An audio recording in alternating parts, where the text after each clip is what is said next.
Hello. When she's around, nothing else matters. We'll fight on someone else. We'll wanna love you, girl, wanna love you, girl, wanna love you, girl, wanna love you, wanna love you, girl, wanna love you, girl, wanna love you, girl, wanna love you. Welcome back to my channel. If you're new here, my name is Jasmine. Welcome to today's video. So happy to be here filming for you guys today. As you can tell by the title, we are going to be talking all things commuting, the truth about commuting, and my pretty much like a 1 month commuting update. That was big news here on my channel, me switching bases from Atlanta to Boston, and I've officially been there for a month, and I want to talk about my experience, my first impression, and the nitty-gritty in what commuting is and what it even means, and all the different variety of options that we have as flight attendants. For the regular consumer, anybody who likes watching me talk and hearing about my life and like listening to me talk about my life, or for anybody who's new flight attendants, people who are going to be commuting here soon and never done it before, or people who are already commuting and want to know information. I'm going to be dropping some gems too of some new commuter things that are happening over at my company. So yes, before we get into all of that, it will be a chit chat, sit down vibe. We're taking a little bit of a break from the vlogs this week, so get settled, get ready with me. Not get ready with me, but get ready to chit chat with me. I have my homemade dirty chai, which I made in a vlog. Well, I make it all the time, but today I actually filmed making it. I got some grapes, and Dimitri just cooked me breakfast, which is ready, but I feel like I don't want to eat and talk really. Aside from the grapes, I could just like pop a grape real quick. Anyways, and then my water, always good to have water to stay hydrated. Both cups today are from Shop Quality.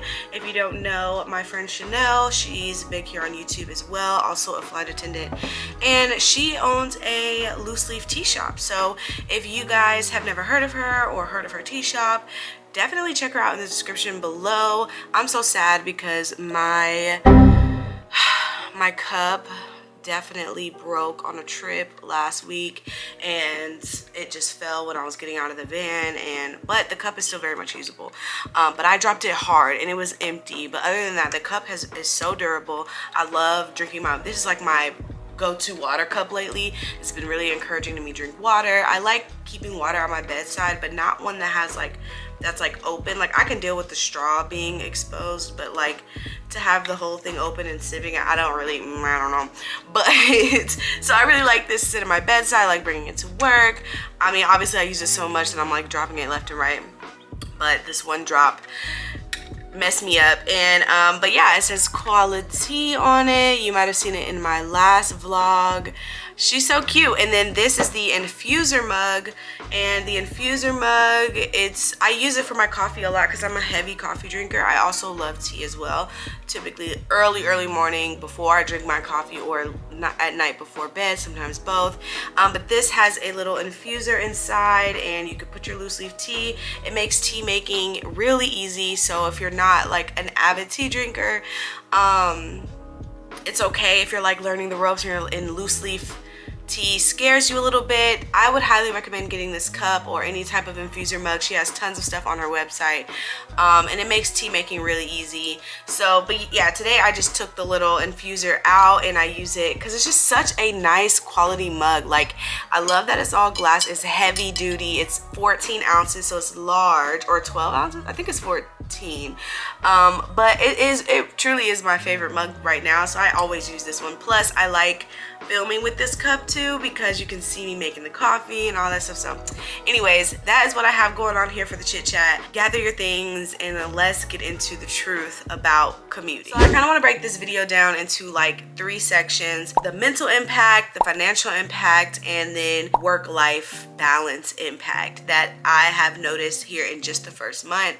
And I want to start out with the mental portion of the conversation because this career is kind of a mentally taxing one, especially when you're first starting out and you're just getting into the ropes of things. Adding commuting onto like this already high intensity, already on your own, nobody really to answer to you, everything is up to you, you got to figure out airports, you gotta, you know, it's just like when we're in training, we learn about like safety, and we have like this much amount of time to learn about the actual thing that we do on the job every day, which is like the customer service portion, where we're serving you drinks and where, you know, all that stuff. So when you get on the line, it's already a lot. So to add commuting to it is intimidating, especially for newer flight attendants, but some people don't have a choice. Whereas me, just a little background, if anybody hasn't seen my previous videos and doesn't know anything about me in my situation and why I'm commuting, I live in Atlanta and I was based in Atlanta since I got out of training, always have been based in Atlanta, but I just needed a little bit of a change, and I decided to make the switch to try out the base Boston. And that's the beauty of this job. There are so many different things you can do, so many avenues, so many opportunities, even just in in-flight and being a flight attendant. So I was like, why not see what life would be like in Boston? So I made the decision, which was a decision I was thinking on for a while, to be based in Boston. And not a lot of people commute on purpose. People typically try to get to their base as soon as possible, as quickly, like in as little months as possible. People don't really prefer commuting because it is like another job, and by the end of this video you'll understand what I mean when I say that. A decision like mine is not typical for people. Most people want to live where they are based. So the things that prompted me to make the commute were both not having A days, which are like on-call reserve days, but my airline calls them A days, and being able to hold the days that I want off. So if I want to work off, if I don't want to work on weekends, I can hold weekends off in the base of Boston, which is like awesome. So, and at my seniority, I wouldn't see that in Atlanta for some years. Those are the things that pushed me towards that decision. That's the little backstory for anybody who needs some catching up. Jumping into the mental like portion of it, one of the biggest mental strains that I've noticed is when I am ending a trip and I think that I can just like hop in my car and go home. Like, I have to mentally prepare to like get back on another flight just to get home. Within this past month, I haven't been able to hold any commutable trips that are commutable on both ends.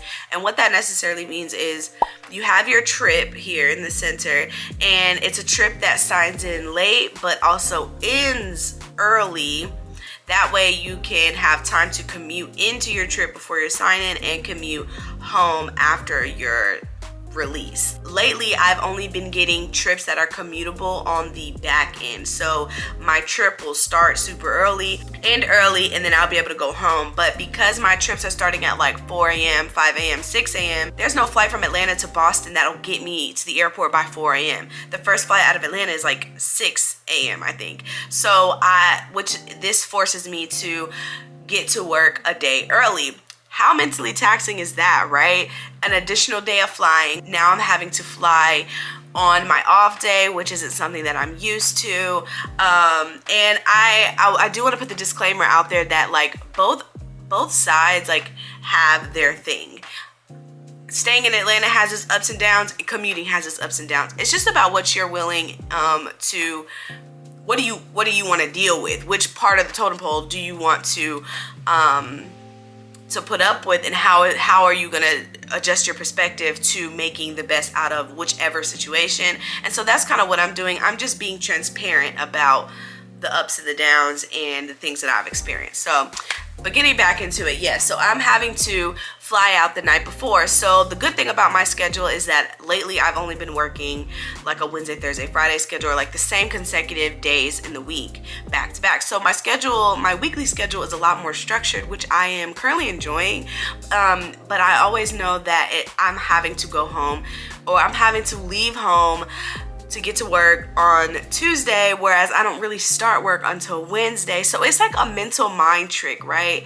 Like, I'm getting on a flight, I'm thinking I'm going to work, but not really. It also plays a toll on my mental when I'm about how many nights I'm in a hotel. So when I start a trip, I'm already thinking about go home day. So I'm like, all right, this is night 1 in the hotel. Okay, this is night 2 in the hotel. I get to go home. By the time I hit night 1 in the hotel, I'm already in my 2nd night at a hotel. So mentally, I'm like jacked up. You know what I'm saying? I'm thinking, I wake up on the 2nd day of my trip thinking it's the 3rd day. And I'm like, wait a minute, Jazz, you're only on the 2nd day of your trip. You still got to go to another hotel tonight. Like, those are the kind of things that mentally trick me up because I'm adding an additional day, an additional flight, an additional hotel to what I was already doing here in Atlanta. Sometimes that's a little bit like, I don't know why I haven't been able to hold commutable. Well, actually, I think the reason I haven't been able to hold trips that are commutable on both the front and the back end is because I'm asking for my work days to be during the week, and I think that if I was asking for them on the weekend where all the junior people were working, I would be able to hold those trips that are commutable on both ends, or the type of trip that I want. There are different rotations that I know of off the top of my head that are like structured a certain way that I know I would enjoy working because they're commutable on both ends. It's like one leg. It's, you know, it's a different.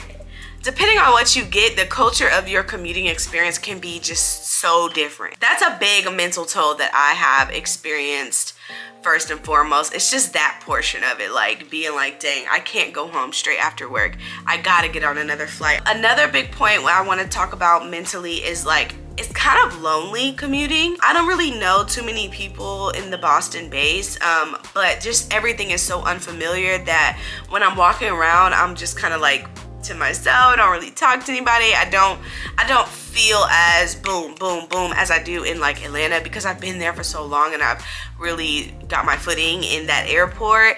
Boston is just like completely new. Like I can't even tell you still how to get to the international econ course in Boston. Like I don't know, I've never had to do it before. So I'm like, God forbid I pick up an international trip, I have no idea how to even get there or get to the lounge and stuff like that. But that just goes to show like it is like I very much get to the airport and work my trip. I would say that the trip structures have helped my mental capacity a lot. I really enjoy the way that the trips are structured in Boston. They are high time, so they're like worth 19 hours, 18 hours, like just regularly on my schedule. And I like that it's longer distance flying and less flights. So by that I mean like in Atlanta, we do a lot of just up and down the East Coast where the shorts are 2 hours or less, so you could do 3 to 4 flights. But in Boston, I'm typically working flights that are like 5 hours, 6 hours, 4 hours. You know, they're those longer flights where I'm mostly working 2 flights a day now, sometimes even 1 flight a day. And I really like that. The mental uplift that has brought me, I haven't really noticed it until talking about it now, but it really has made a difference in how I feel during my trips. I'm not as anxious to go home. I mean, I'm still anxious to go home because like I said, I've tacked on a whole nother day to my 3 days. So now I'm really away from home for 4 days, or really 3.5 because I'm home for half of Tuesday, but we'll get into the scheduling part later. I like the trip structure, and the trip structure out there is just a lot better. They're not that different from Atlanta, but in a sense that they have those longer, higher time trips. So I will say I like that. I've only been the A position, which means the flight leader, because everybody in Boston is new, so they are not A qualified yet, which means they can't work the lead position. So by default, on open time, there's basically like our like swap board where you can like grab trips and switch on to trips and stuff. It's all lead position. Everything I get scheduled is lead position. Actually, for October, I got scheduled 1 regular position, but it's just so I've gotten so used to flying A. I actually prefer A. I don't mind it, and it's nice to just kind of work up in the front and do my own thing. I mean, we're working as a team, but like essentially I'm alone a lot on the A position, which I think also adds on to the mental feeling, to the emotional feeling of that loneliness that I feel as a commuter. It is very like, it's very secluding. Like, I don't know, I can't really explain it, but that's just kind of how it feels right now in this first like month of the experience. Okay, another thing that be getting me going mentally, and that just like makes me so emotional, is flying into Atlanta. I hate flying into Atlanta being Boston based. Like, I don't want to see Atlanta until I am coming back from my commuter flight. Like, it is so mentally, it is a mental word. Like, it is like, especially on the last day. So if you don't know what I'm talking about, trips are constructed in a way that like sometimes you might hit a base and do a turn at that base. So a lot of the times the base that I'm doing turns at is Atlanta, but they always seem to put the Atlanta turns at the end of the trip. It's like the last turn at the end or in the beginning of the trip. So that makes me cringe because I'll come from, let's say I laid over in Raleigh-Durham to Atlanta to Boston. Like, if I could just cut out that Atlanta to Boston, I would literally be able to stay in Atlanta and just go home and be done with my trip. Now, there is something that we call jetway trades. Jetway trade is like, I can put up the end of that trip and another flight attendant could work it. So a good example of that would be somebody who is Boston based but lives in Atlanta. They could pick that jetway trade up and make money to get to work instead of taking their regular commuter flight and sitting on the jump seat or sitting as a passenger. They could just work it and get paid, and they'll be at work because they were already gonna fly into work that day anyways. So, or it could happen on the beginning of the trip. Sometimes my trips start out and the first leg of the day, and only leg sometimes, is Boston to Atlanta. So think about it this way: I'm a commuter, so I would be taking a commuter flight from Atlanta to Boston to get to work, and then I would be working the flight from Boston right back to Atlanta, and sometimes it's a layover right after that. So what I would do is put up a jetway trade of that turn. So if a Boston based flight attendant lived in Atlanta, that person could pick up that beginning of the trip and work it back to Atlanta and be good, or whatever. Whoever wants to pick it up, like, that doesn't even have to be the only scenario. Sometimes people pick it up just for extra money. So that would be beneficial to me, because really, if I have a layover, my trip, I'm really working a 2-day trip, because my trip don't actually start until tomorrow when we get picked up from the layover. So anyways, jetway trades are awesome for commuters if your flights are constantly going in and out of each other's base. But for me, if no one picks up that jetway trade and I have to work the back and forth, it's so frustrating, especially on the last day where I know I want to go home. I could just eliminate 2 extra flights if somebody would just pick it up. So that's the only thing, is I do try to swap on to trips that just don't touch Atlanta at all. That way I'm not tempted to want to like go home or have that emotional toll of wanting to go home. Because y'all, it like when I hit Atlanta, I immediately, my heart starts aching and I'm like, I want to go home. Like, I miss my man, I miss my kid. Like, literally, I feel that in my chest anytime I hit Atlanta, even if it's on like the second day or the first day or whatever. That is a major fact that affects my mental when it comes to how trips are constructed in Boston. I try to avoid it at all costs, because honestly, my emotions just cannot handle it. Cannot handle it. Mentally, I do feel a little bit more frazzled being a commuter. I do feel the weight of the importance of needing to be on my P's and Q's and be on my schedule and be organized, because getting to work and stuff is ultimately like your responsibility. Whether you commute, whether it was a choice, or whether you were forced to commute, everything, how you get to work and where you sleep, if you need accommodations in between your trips and stuff, it's all up to you. And so that adds another element mentally that I'm constantly thinking about. Okay, did I book my flights yet? Have I made sure all my P's and Q's are good at home so that I can leave and go to work and everybody's good here while I'm gone? You know, do I need a hotel? Am I sleeping in the lounge? What time do I need to get to work? What's my sign? And I'm constantly now, before I was always on my work app, but now I'm like always on it, because I'm always reminding myself, like, okay, what time does that trip start again? I know I just looked an hour ago, but what time that trip start again? Just because, like, any default is on you and they don't play. Like, you get like 3 strikes you're out type of vibe. So you just have to be on it and make sure your life is structured. And that's, I mean, yes, it's better that I'm working more of a structured schedule, so I do feel like I can organize a bit better in my week to week. But God, adding all that, like in Atlanta, it's easy. I know I'm hopping in the car at what time? Hour 15 before my sign-in. Okay, babe. You know what I'm saying? Like, it's just a different, it's a different, obviously that ease of it has been eliminated.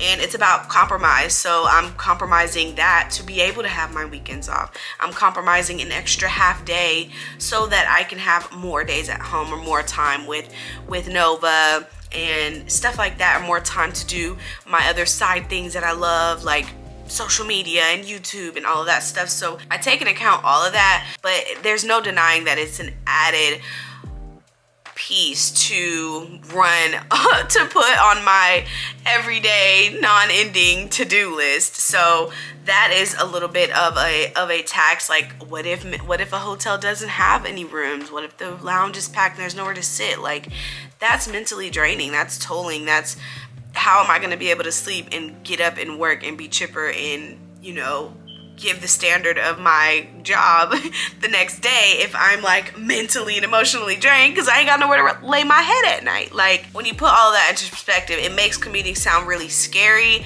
but all of it can be avoided if you're on your P's and Q's, if you do things ahead of time that you can, as much as you can do, and hope and pray for the best that you don't get rerouted or flown into your off day. Speaking of like commuting and being responsible for how you get to and from work and what that portion of this job looks like if you are a commuter, we're gonna talk about finances. Financially, the burden is heavy. I ain't even gonna cap with y'all. Like, regardless, being a commuter means you're about to spend money. Unless you are just senior and you're getting exactly what you need, or you're good at the swap board, or you're good at hitting people up and asking them for their trips so that you can work all commutable trips, you're going to spend money being a commuter. Unfortunately, that's just like, especially if you're new and you need somewhere, you're gonna be staying places. That's just the reality of the situation, and this is something that I've experienced in the last month. In September, I was mentally prepared for it because before I do anything, I always do my research and I figure out what exactly am I about to get myself into. But if you are a oncoming flight attendant who just started and you're commuting and the budget is not big because you probably use all your savings during training, or if you just got it like that, I don't know, but you're more than likely not going to want to spend money on a crash pad. You're not going to want to spend money on a hotel. You are going to be very happy in that lounge in between your trips, because who trying to spend all that money? The first financial note that I have is that for someone like me, as an example, all of September, I haven't been able to fly in the day of my trip because my sign-in is way too early. So I have to fly in the day before. Being that I have to do that, I have been staying in a hotel. I found one hotel that I really like. I haven't switched it up. I've been staying there every time I need a hotel in the month of September.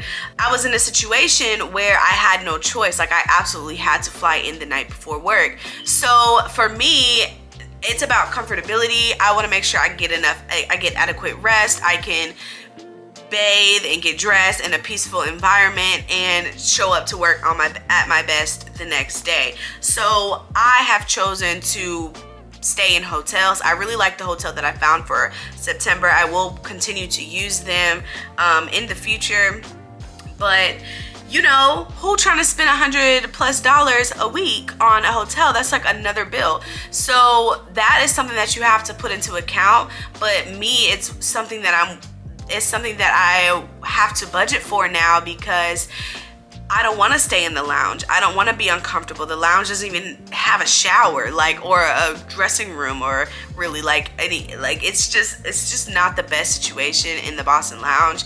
And I really think that they should upgrade the lounge like they did in Atlanta, because Atlanta is like fully equipped. If you need to sleep in the lounge, you'll be okay, and you might mess around and get a good night's rest and a shower in the morning.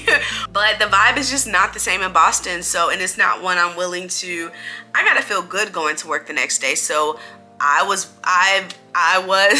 dropped the $124 for that hotel in September. But the thing about it is the company understands and knows what's going on with commuters, especially in a base like Boston. A big issue that people are dealing with right now is that everything is just inflated. Like the crew rooms, usually you can get a crew rate as a flight attendant and it'll be like definitely less than $100, but lately the crew rate is $100+ out there.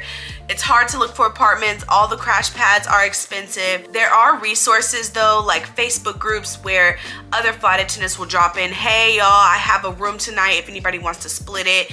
let me know, which is cool and it's great for somebody who just really needs to save the money. But I'm sorry, I am not trying to split a room with anybody like that I don't know. I didn't do that in training. It just is like, I don't know. It's something I could do if I absolutely needed to, but I don't prefer it. If I have the $124 to spend, I'm gonna spend it for my comfortability. It's just that, like, that's like priceless for me. But there are resources like that for anybody who is interested. There's also people who rent out rooms for the night, or like, I have a space tonight, $80 out the door and stuff like that. So regardless, as you can see, all the options are going to cost you money, and so that's something you really have to take into account. And I will say that before I started, I took it into account, but I guess it didn't really hit home until I started spending that money throughout the month. But I will say for September, it was worth the comfort. It was worth being able, especially me getting the hang of everything and getting my bearings, and it being my first month out there. Staying in hotels really saved me. The thing that I was doing was making sure I was calling ahead of time to secure my room. Like, if I know like 3 or 4 days out that I'm not switching my trip around, I will go ahead and call the hotel and reserve the room, because they go fast and you don't want to be SOL. Like, that's another thing why I was saying you got to be on your P's and Q's and make sure you do what you need to do, so you're good to go. There are other living options. Some people have crash pads and rent out private rooms, but again, that's money as well. So you'll see a crash pad for like $350, $400, $500, or you can get a private room for like $500 to $900 or $900 to $1,000. But for me, it's just like, the goal is not to have to work what I'm given if it's not commutable, right? So I'm gonna be working all month to switch that around, and in the event that I do, I'm gonna be throwing money down the drain if I'm paying for a crash pad. The way I kind of feel about crash pads is that paying for one would be more of an investment. I only see myself really in my crash pad once a week, if that. Like, that's if I can't change anything about my schedule and I will be having to come to work every single day before my trip starts, like, which is a little unrealistic, because I know that at least 1 to 2 of those trips I will be able to change based off of what's available on the board. So to me, it'd be more of an investment. It'd be an investment for the winter months, which people are so afraid of in Boston. I've never experienced having to commute in the winter in Boston, but I will here soon, and so I don't know what I'm up against, but people make it seem just so scary and so undoable. So we will see here shortly, because it's already getting cold. That's why, and if that's the case, I rather budget the $400 to $500 that I would be paying for a crash pad for that night in a hotel, where I can have privacy, I can have my own bed, my own bathroom, and not have to worry about spending my evening in a room with 4 other people that I don't know and sharing a bathroom with them. Like, you know what I'm saying? Like, how do I want to spend my money, and what do I want to get from spending that money? You know what I'm saying? So everything is a decision. It's just based about, like, if you want to do that, then you want the security, then of course go that route. There's tons of other routes. My dream would be to be based in Boston, have another separate little apartment, 1 bedroom out there that I can go to for security. Me and Dim and Nova can go to for a little getaway, because it's mine. And if I need to work a lot, I can be out there, be back and forth. Like, that's like the goal, the dream. But as for right now, I'm not there yet. So I'm willing to pay the $100 here and there when needed, you know. So we'll see what happens when winter comes and how everything will play out. But for right now, that is just like my decision.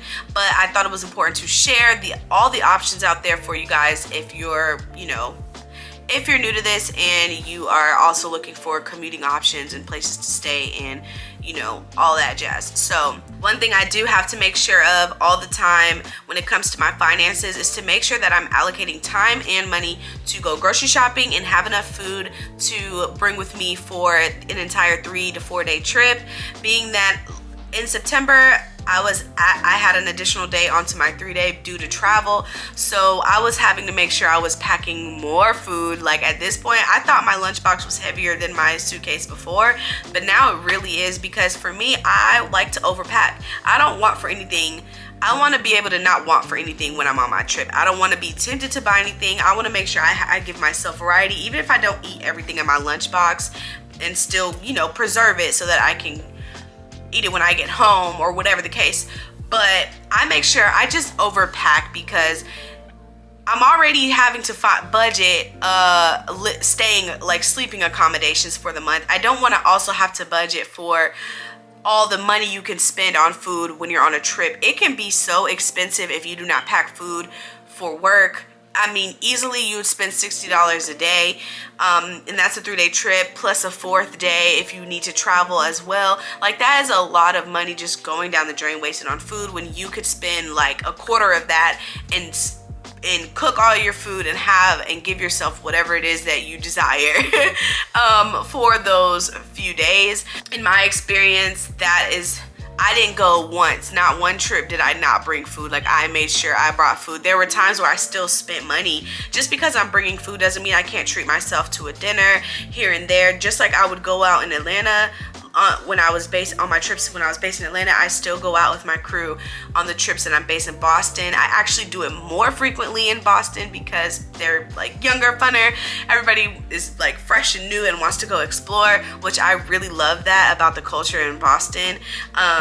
So yeah, here and there I'll go have dinner, or I'll go out with the crew and stuff like that. But my solid plan is to always have food with me in the event that I don't want to go out, and I don't want it to be a need. I don't want going out to be a need.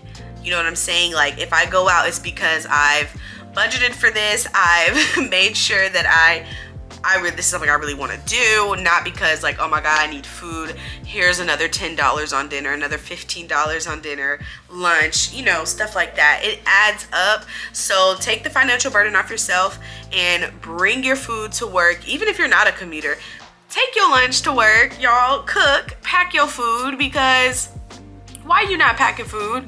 You know, I know it's a lot of extra work, but it's worth it when you're on the trip, and you're just always gonna make sure you got something to eat, okay? Other than that, I think that's all I really have to say on the financial aspect. A big thing I wanna talk about is, how have I been getting to and from work? What does that look like, and what can I expect as a new flight attendant? Or I'm intrigued on how flight attendants get to and from work when they commute. We're gonna talk all about it. So right now we have something called Positive Space, which is where flight attendants who commute are able to book theirself on any flight that they need, or any flight that they pick, and they'll automatically have a seat on the plane, which has been amazing. And the whole reason that started was because, like, during the pandemic, they didn't want people like sharing the jump seat. So even on your regular rotation, like 2 people wouldn't be in the jump seat. They would block off passenger seats for the jump seaters who are working the flight. So they created this thing where all commuters can just book flights, get to work, and it'd be cool. Before, the way it was before in the regular culture of a commuter would be jump seating. You would pick a jump seat, and it's basically first come, first serve. And this made commuting really hard back in the day, because you have to think about the ratio of flights to jump seats available on each flight. Some aircraft only have 1 additional jump seat. So that means whoever got there first, or whoever, you know, booked it first, is the one who's gonna get it. So now you have to figure out which flight you're gonna take. Oh my God, I have to go two hours earlier. Now I have to go 3 hours earlier.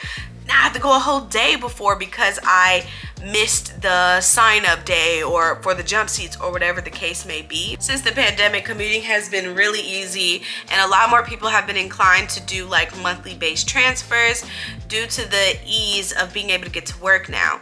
But that is ending November 1st, y'all, and I'm so nervous because so many people commute that now we're gonna be like fighting for jump seats again.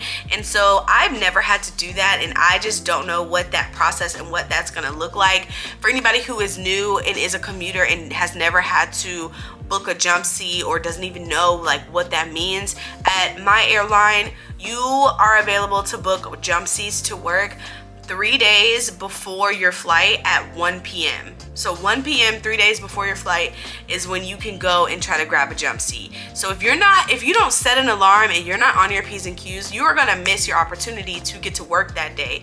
You might have to mess around and come 2, 3, 4 days before because all the jump seats are booked. So this is what we are currently about to face again. Starting November 1st, they are completely doing away with the ease of positive space for the flight attendants. So that has me a little bit nervous. I'm not even gonna lie, because I just want to make sure that, like, how does it work? Like, is it by seniority? Is it based off, like, you know, in the system? What if I'm trying to get the same jumpy seat as somebody else at the same time? Who's gonna get it?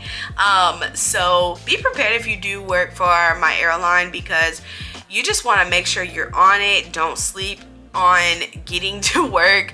Like, you don't want to have to allocate your days off just for getting to and from your bases. As far as my first impression experiencing the whole positive space situation in September, it was a breeze. I mean, not once did I deal with any hiccups, any delays, any cancellations, like nothing crazy. The flights that I book, I get a good seat. I'm always in the middle. I'm always in a window or an aisle seat, mostly window, which is what I prefer. It's been a breeze getting to work. I haven't had any issues. Thus far, so I'm really soaking it up here in October, because this is the last month that we're gonna have it. But getting to work in September was a breeze. I'll probably have to come on here and update y'all again about the commuter situation come November and December, once we're in the winter and we have no more positive space power. But as for September, it was pretty smooth, and it's been pretty smooth, I think, for everybody. It's just a good system that they have in place, because come November, if you can't get to work, you get 2 like excuses for that. After that, you're like out of here. They don't allow, like, commuting to work is your responsibility. I can't stress it enough. Like, the sob stories, boo, you get two, do you hear me? 2 times to miss a flight or not make your report because something commuter related. Having to leave on that 4th day, me and Dimitri, we make the best of it. I expressed to him that I like him being the last person that I see when I go to work and the first person I see when I get off. So he always drops, I always ask him, but he drops and picks me up from work. Lately, all September he did, and so that's nice to just have a ride to work and I have to worry about the whole hoopla of the parking lot and just getting that last ounce of quality time before I leave for 4 days.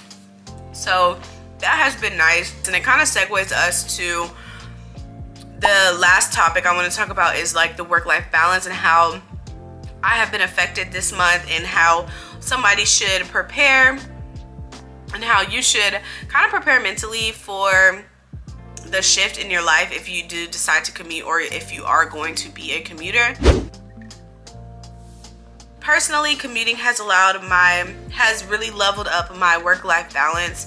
I do feel more at ease. Like I said earlier, having more days off, it's actually allowed me more days off to be with my family, to spend time with Nova. The weekends are great to have off lately, because typically I would always have my off days during the week, but now that my off days are on the weekend, I'm able to see Nova more. And when I'm only seeing her on the weekday, I'm only seeing her for a chunk of time, because she's at school all day. I pick her up, 6 o'clock. She's in bed by 9, so that's only a chunk of time that we are having to spend together.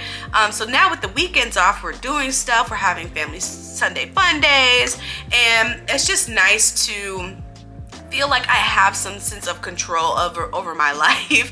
Like, I can balance, being that I have more days off. I'm more willing to not move so fast and be so frantic, because when I was in Atlanta, I was in and out a lot, but now when I'm out, I'm out, and when I'm in for a good chunk of days. It's no more like, the schedule is very much like the same every single week, which I have been enjoying. Before, when I was in Atlanta, I only had but so many off days in between each trip that I felt frantic that I needed to get everything done in a day, or just like being down on myself because I don't get as much done as I felt like I should have on my off days. But now I kind of spread out all of my tasks throughout the days that I'm off, and I just take life a lot easier now because every day I'm preparing to go back to work. Like, no matter what, for me personally, going to work is a mental thing. Like, I gotta gear up mentally to go to work, because especially now being that I commute and there's more things that add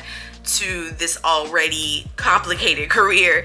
So being able to take time for myself on my days off, and I like structuring my weeks now, because I know every Tuesday, or for the most part every Tuesday, I'll be leaving for work, or every Wednesday is when I'll be working. So I allocate those other days to resting, family time. I'm able to do my morning and night routines a lot more frequently, and just be better all around, and have time for those things that I feel like I didn't have time for before, the way my schedule used to be structured.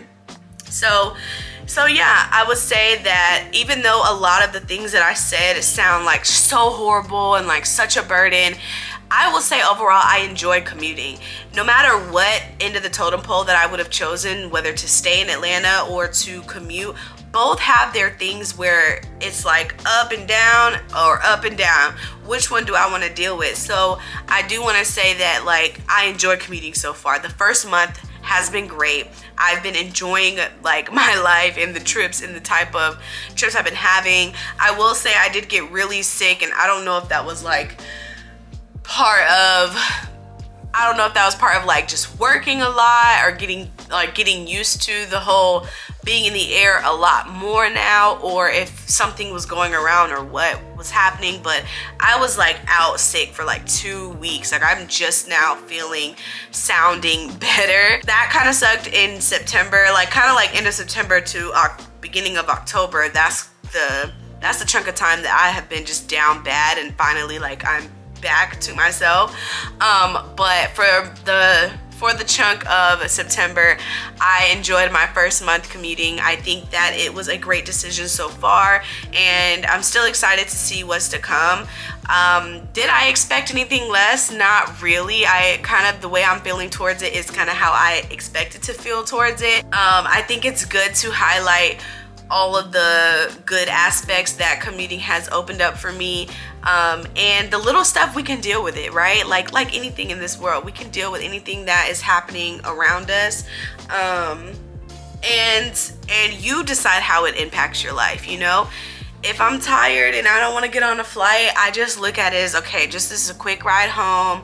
Let me edit a quick video. Let me read a book on the flight. Like, even though I know I don't want to be on this flight right now and I wish I was in my bed, like, make the best of whatever situation you are in that present, because like, I haven't even gotten to 10 minutes before. I haven't even gotten to 10 minutes from now. So why am I so worried and stressed out about like that? You know what I'm saying? Like, focus on what's right now.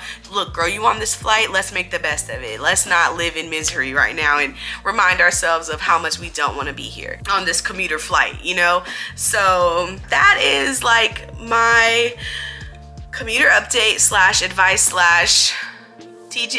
I feel like I shared a lot of information for anybody who is a new flight attendant who might be commuting here soon, or who's thinking about commuting and leaving their base and trying somewhere new. There's a lot to think about. There's a lot to consider. And for me, this first month hasn't been that bad, but that's my personal experience and what I've experienced here at my seniority. It's gonna be a lot different for somebody else who is a lot junior to me or a lot senior to me. You'll be able to get much better stuff if you're super senior. If you're junior, you got to deal with things like 8As and not really having that much control over what you are bidding for every single month. But most importantly, I think that all the technical stuff, I'm glad that I touched on, and I hope that somebody learned something new today about a flight attendant's life.